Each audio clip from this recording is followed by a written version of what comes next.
ये बकवास नहीं सुननी पड़ती।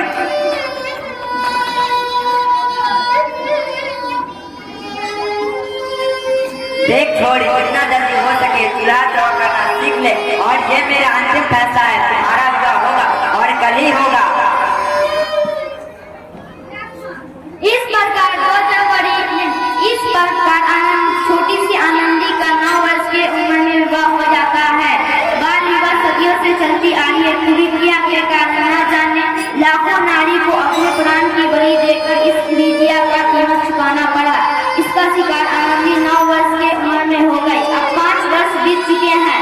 अब आनंदी 14 वर्ष की हो गई है। अब उसके गोद में एक शिशु भी है। चलिए देखते हैं आगे क्या होता है।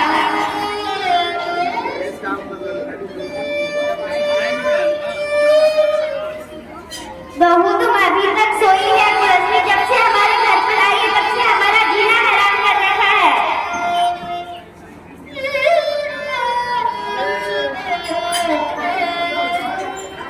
हाँ माँ देखो ना, अब तक सोई हुई है। घर का पूरा सामान जितना करे, मेरे कपड़े कब से गिरे पड़े हैं। अभी तक जल काम भी नहीं बना है। मुझे भूख लग रही है।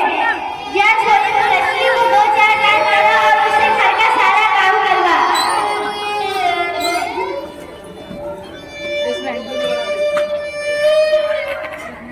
एक मिनट में जल्दी उठ, तेरे बाप का यहाँ इलाज नहीं चलता। तेरे बाप ने देख के कुछ दिया नहीं। तू मेरी घर की नौकर है और नौकर का काम होता है मालकिन का सेवा। मुझे बहुत प्रेम बुखार है, मैं खरीदी नहीं हो पा रही। एक मिनट सुनिए, मैं कुछ नहीं सुनना चाहती। ये सब तेरा नाटक है। जा जल्दी जाकर काम।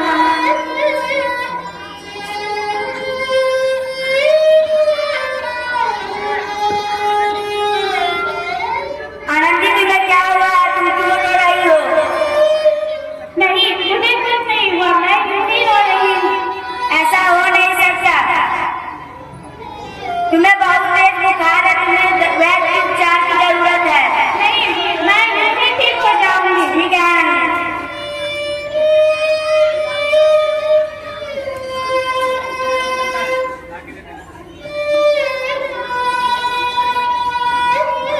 लेकिन इससे क्या हो गया? आंखें भी नहीं खोल रहा है। आनंदी इसका माथा तो अंगार की तरह तड़प रहा है। इसे बहुत तेज बुखार है। आप भी ना मुझे दवाई देते, लाइए मुझे दीजिए, मैं देखती हूँ। ये तुम क्या कर रही हो आनंदी? बस करो आनंदी, ये सब अंधविश्वास है। इसे वैद्य उपचार की जरूरत है। मोहन जल्दी जाओ, वैद्य को बुला कर लाओ। भैया क्या नहीं, मैं जा रहा हूँ। अरे आप ये क्यों कीजिए? इसका माथा ठंडा हो रहा और बुखार भी धीरे धीरे उतर रहा है।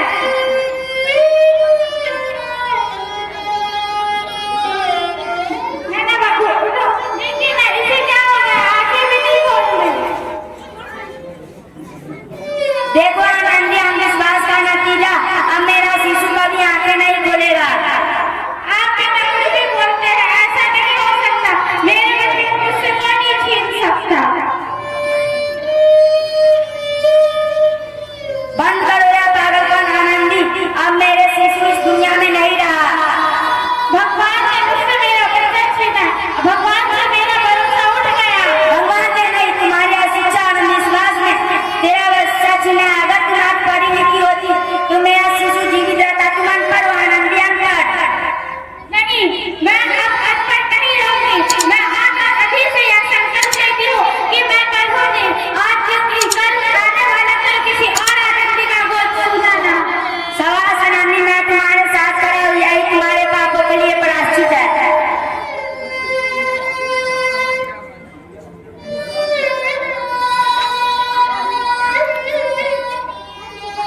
यारो आनंदी, कॉपी कलम, आज से तुम अपना पढ़ाई जारी रखो। तुम्हारे लिए एक शिक्षक की व्यवस्था कर दी है। आज से ही तुम्हें पढ़ाने आ रहे हैं। शुक्रिया, आपने मेरे लिए इतना सब कुछ किया। ठीक है, पर आनंदी अपना पढ़ाई जारी रखिए।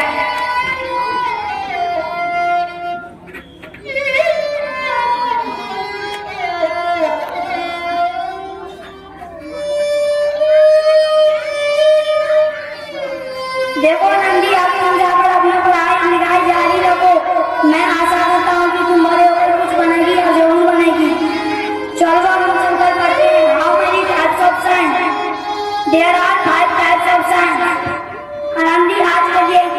काफी है। मैं जाता हूँ, मैं कल फिर इसी टाइम आऊंगा।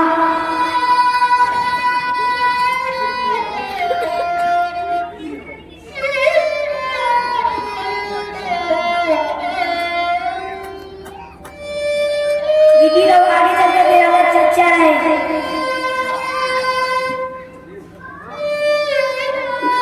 देखो आनंदी, आप तेरा पाठ्यक्रम समाप्त हुआ, अब तुम जाकर परीक्षा दे सकती हो। मैं दिल से आशा करता हूँ कि तुम अच्छे अंक से पास हो जाए।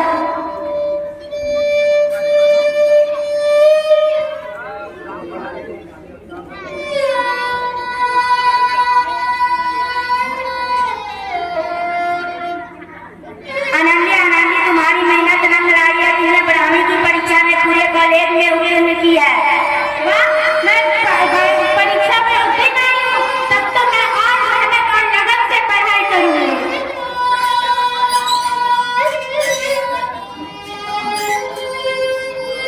आनंदी, तुम्हें सरकार की तरफ से शिक्षा वृत्ति मिली है।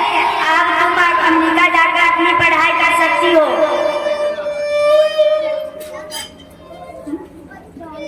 क्या मुझे शिक्षा वृत्ति मिल गई? मैं अमेरिका में आ रही हूँ, पर ये सब मैं अकेले कैसे करूँगी? आनंदी, तुम अपने आप को इतना कमजोर क्यों समझती हो? भूल गए इस दिन को, फिर भी तो इतना पढ़ने लिखने का क्या फायदा?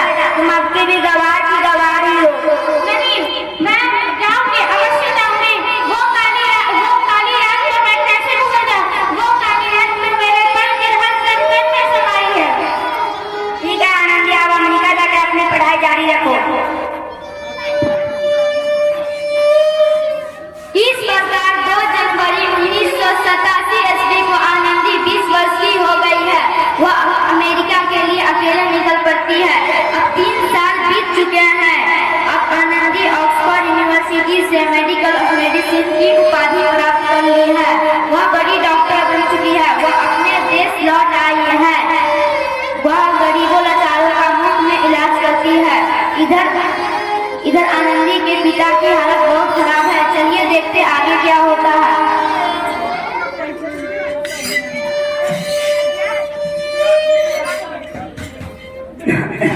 लगता है अब मुझे जाने का समय आ गया।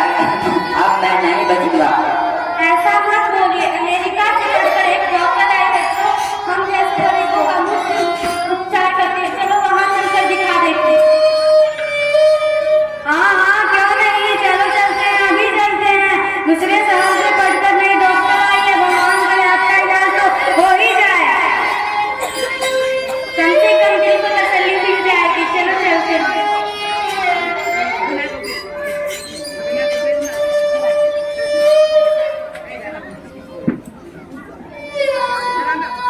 तो अभी आनंदी डॉक्टर बन के आ रही है और इलाज करती है। देखिए एक पिताजी किस तरीके से भेदभाव अपनाते हैं बेटे और बेटियों में। अगर बेटा जन्म लिया तो लाख 2 लाख 10 लाख रुपया खर्च कर देते हैं, खुशी का माहौल बन जाता है। और जब वही लड़की जन्म लेती है तो 10 रुपया खर्च करने में भी करते हैं। तो इस नाटक को देखते रहिए, इनसे हम सभी को सीख लेना है। जल्दी आइए, देखिए इनकी हालत बहुत नाजुक है। डॉक्टर को जल्दी बुलाइए। इसकी तबीयत बहुत खराब है, इस पर तो कोई चमत्कार ही हो सकता है। ऐसा मत बोलिए, इसके सिवा मेरे दुनिया में कोई नहीं है। डॉक्टर को जल्दी बुलाइए। लो डॉक्टर मैडम भी आ गए। मैडम जल्दी देखिए, इसकी तबीयत बहुत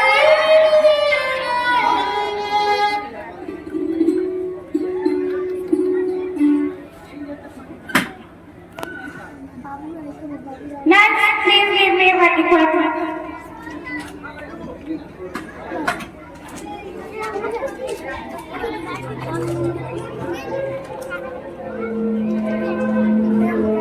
I hope this is safe.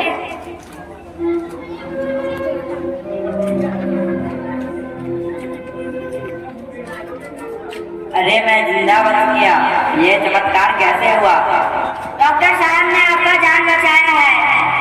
मुझे डॉक्टर साहब से मिलना है। डॉक्टर साहब ने, डॉक्टर मैडम ने आपको बचाया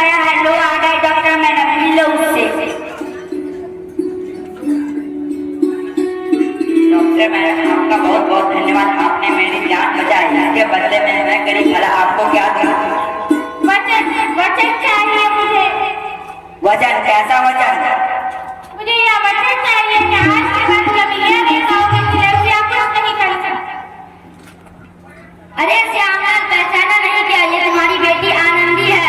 क्या मेरी बेटी आनंदी? और डॉक्टर ये कैसे? ये हो नहीं सकता। हाँ बापू, मैं आपकी बेटी आनंदी। देखो ना बापू, किस्मत ने कैसा खेल खेला। आज के लोगों की तारीफ सुनकर एक डॉक्टर बन गई हूँ। लेकिन बापू, ऐसे पिता और समाज के सोच को धिक्कारती हूँ जो लड़की को सिर्फ अपना साधन मान सकते हैं। बेटी मुझे माफ कर दे, हमारी सोच गलत थी। हमारे समाज हमारे मन में छोरियों नारियों के प्रति घृणा भरती थी। बेटी मैं अपने पापों का प्रायश्चित करना चाहता हूँ, मुझे माफ कर दे।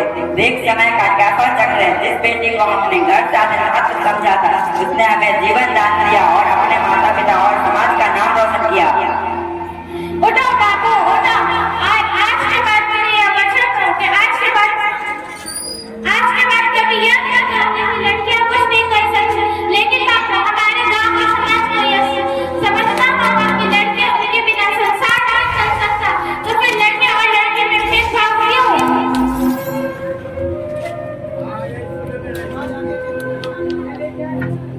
तो इस प्रकार आनंदी अपने मेहनत, लगन और साहस से भारत की प्रथम महिला डॉक्टर ही नहीं बनी, बल्कि आगे चलकर उन लाखों लड़कियों के लिए एक प्रेरणा बनी जिनके साथ हर रोज अत्याचार होते हैं।